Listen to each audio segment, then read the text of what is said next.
Let's now shift focus to Uganda, where President has returned the anti-LGBTQ bill back to Parliament. But why? To further strengthen it. That's according to the ruling party's chief whip.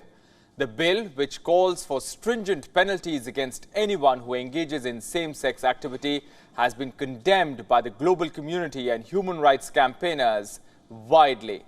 Our next report has more.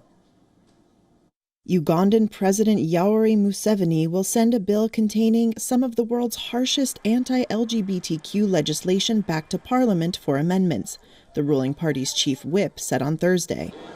A group of lawmakers from the ruling National Resistance Movement discussed the bill with the president and agreed in principle to sign the bill into law, said Chief Whip Dennis Hampson Obua. The bill is yet to be returned to Parliament, subject to the Tuesday meeting. But the President, in principle, congratulated the members of Parliament on two fronts. One, for the strong stand on the anti-homosexuality bill. And two, for rejecting pressure from the imperialists. He said the bill was being sent back to, quote, facilitate the reinforcement and the strengthening of some provisions. The bill remains the anti-homosexuality Bill 2023. Human rights activists and the U.S. government say the bill, which was passed last month with near unanimous support, is among the harshest pieces of legislation penalizing sexual minorities anywhere in the world. The United Nations, European Union, and a long list of corporate giants have condemned it. It would impose the death penalty for so-called aggravated homosexuality, which includes having gay sex when HIV positive, and 20-year sentences for promoting homosexuality. The European Parliament condemned the bill Thursday. Here's Swedish member Malin Bjork. The proposed Ugandan bill imposing death penalty for consensual same-sex relations is simply horrific. Death for being who we are. It releases an avalanche of hate, violence, scapegoating.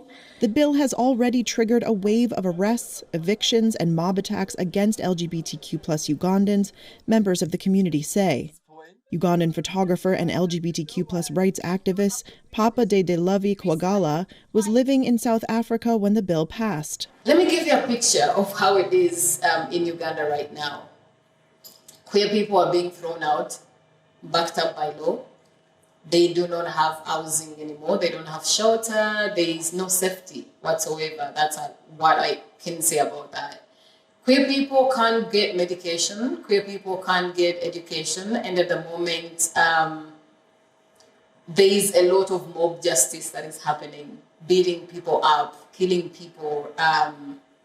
Suicide rates are also rising. Museveni is a strong opponent of LGBTQ+ rights, having signed a law in 2014 stiffening penalties for same-sex relations. That law was nullified within months by a domestic court on procedural grounds. Museveni faces a possible juggling act of trying to keep lawmakers happy over legislation that has broad popular support, while not antagonizing foreign donors who provide billions of dollars in aid each year.